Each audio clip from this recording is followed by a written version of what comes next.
시편 52편의 표제어를 보면 에돔 사람 도액이 사울에게로 가서 다윗이 아히멜렉의 집에 와 있다고 알렸을 무렵에 다윗이 지은 시, 이렇게 기록하고 있습니다. 여러분, 이스라엘의 초대 왕이었던 사울은 다윗을 처음에는 총애하고 사랑했었죠. 그러나 점점 자신보다 더 높은 인기를 끌자 사울은 다윗을 시기하기 시작합니다.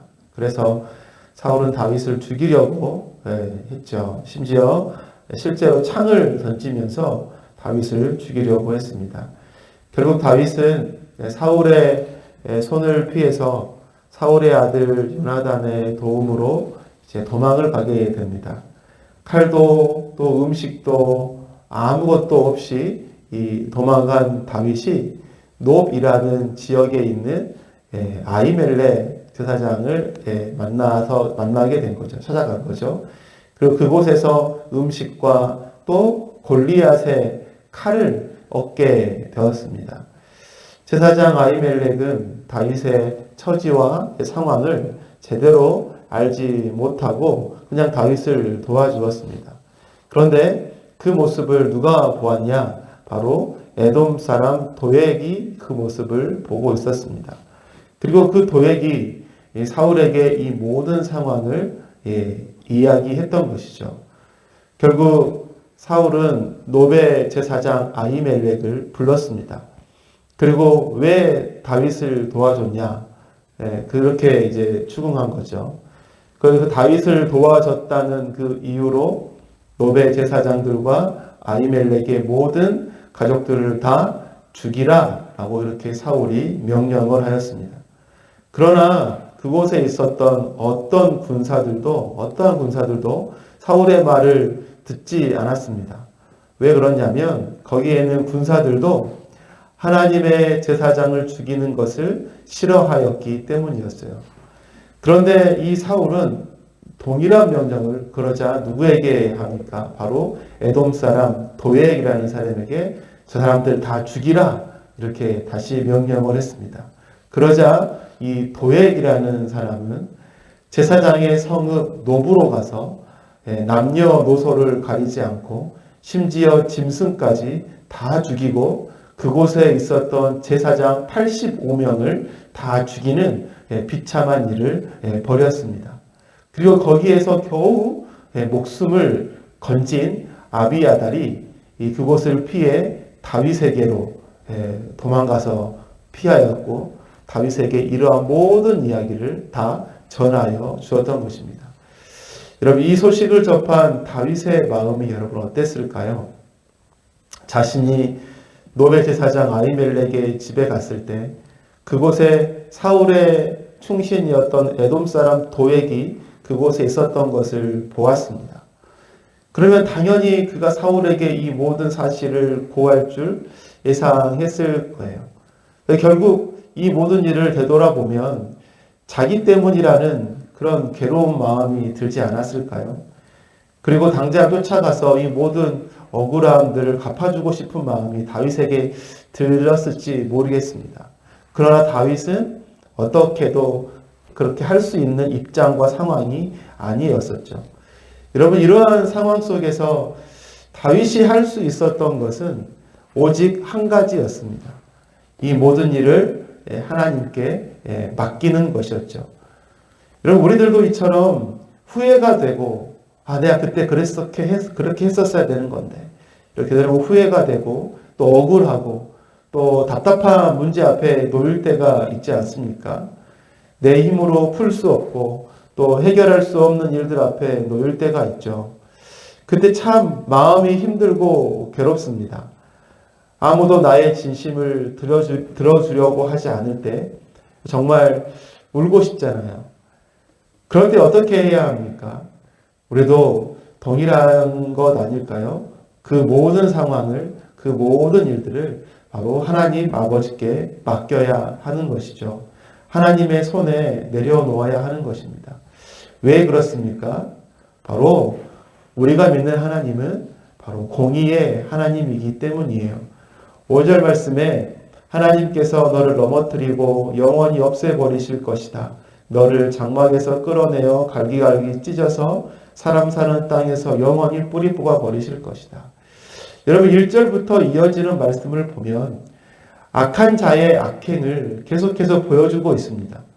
1절에도 경건한 사람에게 저지른 악한 일, 또 2절에 보면 너의 혀는 날카로운 칼날처럼 해로운 일만 꾸미는구나. 4절에 보면 남을 해치는 말이라면 무슨 말이든지 좋아하는구나. 여러분 이러한 악한 자에 대해서 다윗은 무엇을 이야기하고 있습니까? 그 모든 악행을 다 기억하시고 심판하시는 하나님이 계심을 말씀하고 계신 거죠. 그래서 5절에서 하나님께서 너를 넘어뜨리고 영원히 없애버리실 것이다. 여러분 악한 자에 대한 하나님의 공의의 심판이 있을 것임을 다윗은 이야기하고 있습니다. 사랑하는 여러분, 우리의 하나님이 바로 이 공의의 하나님이심을 우리는 늘 기억해야 합니다. 악한 자의 성공과 또 정직한 자가 당하는 시험들이 마치 너무나도 부당한 것 같고 너무나도 이해하기 힘들 때가 있을 것입니다. 그러나 그것이 끝이 아님을 우리는 늘 기억해야 하는 것이죠. 정의를 기뻐하시고 불의를 미워하시는 하나님께서 정의는 정의대로 밝히시고 불의는 불의대로 심판하실 것입니다. 그렇게 하나님의 공의로우심을 우리의 삶 가운데 드러내실 것이기 때문임을 우리는 늘 기억해야 하는 것입니다. 그렇기에 우리는 하나님께 맡겨드리는 삶을 살도록 부단히 노력해야 하는 것이죠. 우리의 손으로 하나님 앞에서 죄를 지으면서 이 땅 사람들이 이야기하는 복수라는 그 단어를 생각하며 우리가 무엇을 할지 말지 계획할 필요가 없습니다. 그것은 우리의 손해입니다. 우리의 손해입니다. 우리는 억울한 일을 당하고 답답한 일을 당할 때 믿음으로 그 순간을 우리는 넘겨야 하는 것이죠. 그리고 모든 것을 하나님께 맡겨야 하는 것입니다. 그럴 때 공의로우신 하나님의 손길을 우리가 경험하게 될 것입니다. 또한 우리가 하나님께 맡겨야 할 이유가 무엇입니까? 둘째로는 우리가 믿는 하나님이 세상보다 더 크신 하나님이기 때문입니다. 7절 말씀에 보면 저 사람은 하나님을 자기의 피난처로 삼지 않고 제가 가진 많은 재산만을 의지하며 자기의 폭력으로 힘을 쓰던 자다 할 것이다. 이렇게 기록합니다. 오늘 본문 속에서 악행을 저지르는 자의 특징이 무엇입니까? 먼저는 하나님을 의지하지 않는 자라는 것입니다. 그러면 무엇을 의지합니까? 첫째는 자신의 재산을 의지한다고 했어요. 그리고 둘째로는요, 자신의 능력과 힘을 의지하는 자라고 말씀은 보여주고 있습니다. 여러분 개역개정의 번역을 보면 이렇게 되어 있습니다. 이 사람은 하나님을 자기 힘으로 삼지 아니하고 오직 자기 재물의 풍부함을 의지하며 자기의 악으로 스스로 든든하게 하던 자라 하리로다. 자신의 재물과 자신의 힘과 능력으로 어떻게 해요? 스스로 든든하게 하던 자라. 자기를 믿는 거죠. 이렇게 말씀해 주고 있습니다. 이것이 오늘 본문 속 악인의 특징입니다. 그런데 여러분 이러한 악인의 결과가 어떻습니까? 우리가 좀 전에 이 앞에서 봤던 5절의 말씀처럼 하나님께서 너를 넘어뜨리고 영원히 없애버리실 것이다. 아무리 든든하게 세우고 싶어도 결국은 하나님께서 넘어뜨리고 영원히 흔적도 없이 쓸어버릴 존재에 불과하다는 것이죠. 아무리 재산이 많아도 아무리 많은 권세와 권력과 힘을 가진다고 하여도 이것은 하나님 앞에서 아무것도 아닌 것입니다. 하나님은 온 세상보다 크고 위대하시고 능력이 무한하신 분이기 때문이죠. 사랑하는 여러분, 이 하나님이 우리의 피난처가 되심을 우리는 늘 기억해야 합니다. 그렇기에 억울하고 답답한 일을 만날 때, 세상의 원수들이 나에게 몰려올 때 우리는 우리의 하나님께 그 모든 것을 맡겨야 하는 것이죠. 그렇게 하나님을 의지할 때 온 세상보다 크신 하나님께서 우리의 삶을 지켜주실 것입니다. 마지막으로 우리가 하나님께 맡겨야 할 이유가 무엇입니까? 셋째로는요, 우리가 믿는 하나님은 우리를 한결같은 사랑으로 품어주시기 때문이에요. 우리 8절 말씀에 이렇게 되어 있습니다. 그러나 나는 하나님의 집에서 자라는 푸른잎이 무성한 올리브나무처럼 언제나 하나님의 한결같은 사랑만을 의지하련다. 8절에서 보여주고 있는 것이 무엇입니까? 다윗 자신의 믿음의 고백입니다. 다윗은 악인과는 다르게 하나님을 언제나 나의 피난처로 삼고 그 하나님의 집에 거하며 하나님만을 의지하며 살겠다고 고백하고 있어요. 이러한 고백 속에서 다윗이 확신하고 있는 것이 무엇입니까? 하나님의 한결같은 사랑입니다. 다윗은 이러한 변하지 않는 한결같으신 그 하나님의 사랑을 신뢰하고 있어요. 그렇기에 그 사랑을 믿기에 삶의 모든 순간에 삶의 어떠한 일을 당하여도 하나님께 맡길 수 있는 믿음의 삶을 살아갈 수 있었던 것입니다. 사랑하는 여러분, 하나님은 우리들을 변하지 않는 마음으로 한결같이 사랑하십니다. 우리를 얼마나 사랑하셨으면 독생자 예수 그리스도를 우리를 위해서 십자가에 달려 죽으시게 하셨겠습니까? 십자가는 우리를 향하신 그 하나님의 사랑의 증거인 거예요. 그런데 여러분, 그 사랑이 한결같다는 것을 우리는 늘 기억해야 합니다.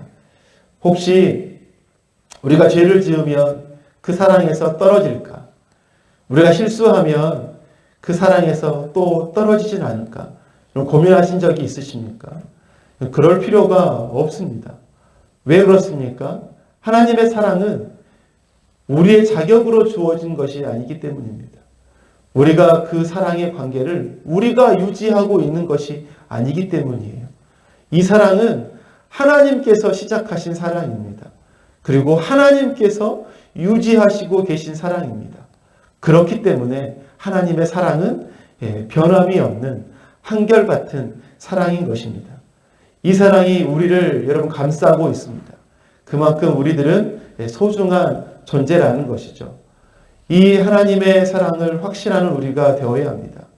그래서 삶의 어떠한 일을 당하더라도 하나님의 사랑을 의지하며 하나님께 피하고 하나님께 내려놓고 하나님께 맡겨드리는 믿음의 삶을 살아가는 우리들이 다 되어야 될 줄로 믿습니다.